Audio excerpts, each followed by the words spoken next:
Right, final predictions video for the weekend ahead. There's some good fights this week. There's probably been too many good fights actually for me to do separate and individual videos on all of them and maybe give them the time and concentration they deserve. So I wanted to do a video now with some quick thoughts. Before I get into it, Oscar Rivas versus Gerald Washington, which was a fight I was looking forward to, is off. Rivas apparently failed a medical due to an eye injury. I'm unclear at this stage how serious it is, whether it's career-threatening or something that's going to come up again and again and again. Regardless, the fight's off. That's the same. You know, the winner of that fight would have put themselves in a position to move up the rankings and get involved in the heavyweight conversation. But obviously, clearly, it's a setback for both men. So, you know, let's hope whatever the issue is resolved and both guys can march forward. Frampton versus Quigg. I'm not going to talk about at great length in this video. Because I've discussed it elsewhere. I've done a final thoughts and prediction video. It was on the channel a few days back. So if you want to hear more about that, please go and check out that video. I'll say briefly, I the nod, changed opinions. Found it a really tough fight to call. I usually come down quite strongly, but I changed my mind on this one several times. On the balance of probabilities, I've gone Frampton to win on points. But it is a tough fight, this. And it could go either way. I wouldn't be surprised if either man won. So, Frampton, points. Not the most confident prediction, but the one I'm going to stick with based on the facts I have in front of me and the footage I have available to me at this precise moment.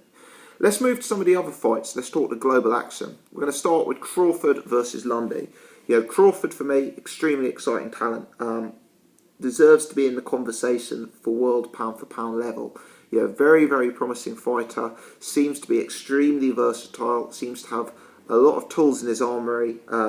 And he's a guy I rate very highly. There's not too many fighters in the world I'd pick over Terence Crawford. And I think the move to 140 is a good thing for him. As for Hank Lundy, perhaps Lundy's an underrated fighter. Perhaps he is. I think he's lost 5 times. And to be fair to him, he's lost in very good company. Postal, John Molina Jr., Mauricio Herrera, Thomas DeLorme. You know, he's lost to that sort of level of opponent.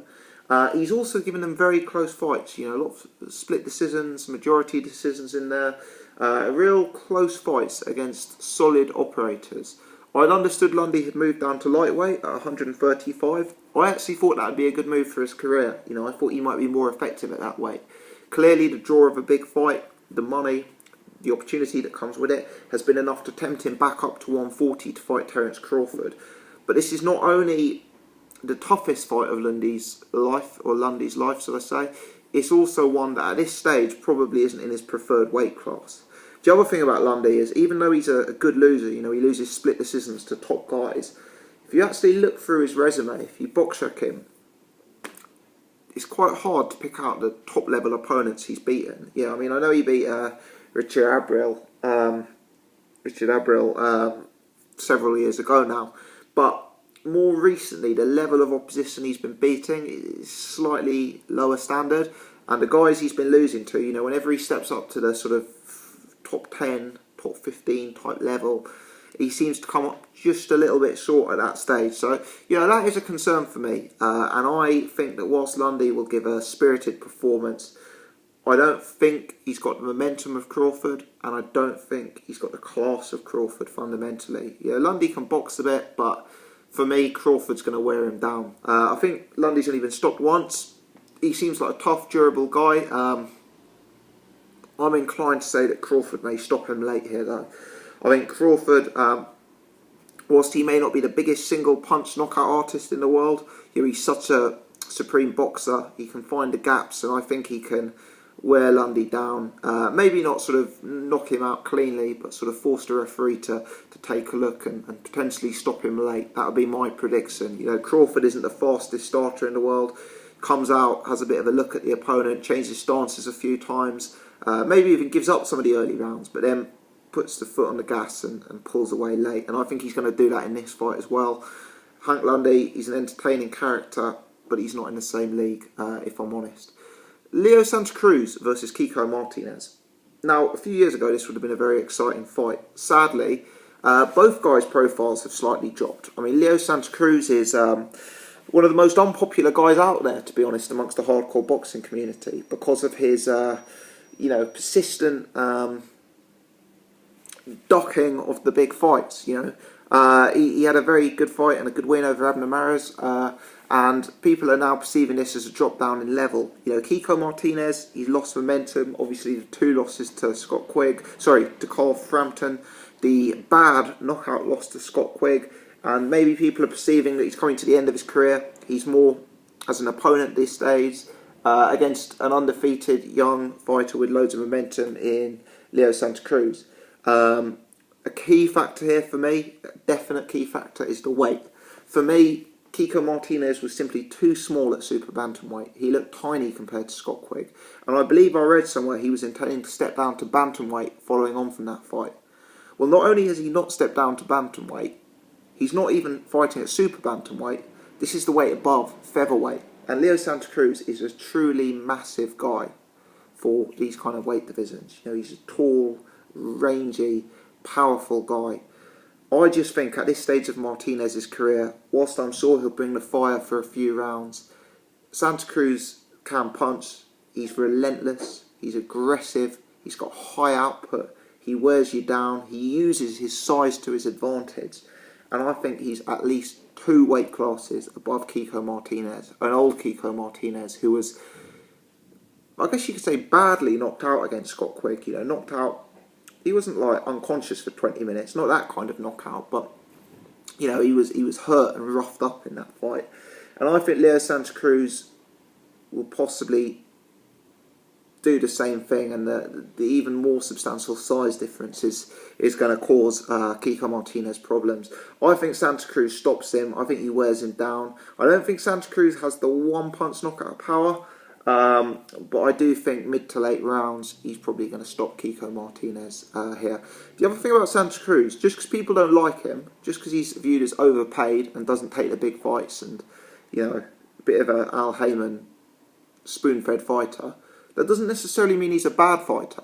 Just because you're inclined to dislike someone or to criticise their level of opposition doesn't mean they can't fight. And for me, Santa Cruz, very, very good fighter.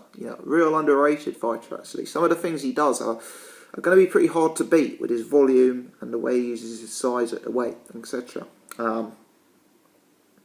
Let's talk briefly Marco Huck versus Ola Afolabi. Marco Huck coming off a bad knockout loss to Christopher Glowacki, looking to fight Afolabi for the 4th time. I think 2 wins to Huck and a draw out of the first 3, if I'm correct. Afolabi, to me, looked like his career was winding down slightly. I think he had a draw and a loss to Marco Huck. Then he fought a guy called Lucas Yannick in what was a surprisingly close fight.